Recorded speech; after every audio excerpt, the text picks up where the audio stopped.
Hey guys, so welcome back to the channel. This is how to take screenshot of full page in laptop Windows 11.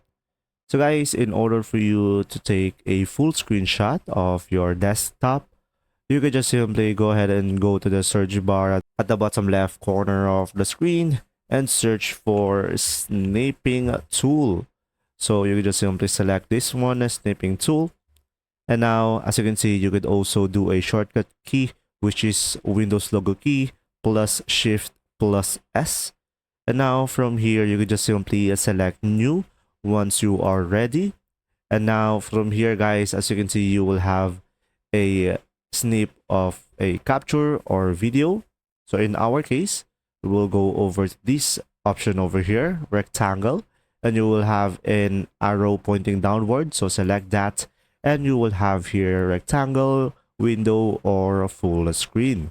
So guys, for this video, you can just simply select full screen to capture everything up.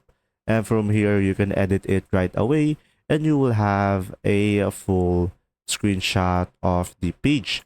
And now you can just simply go ahead and save it by selecting save at the top right.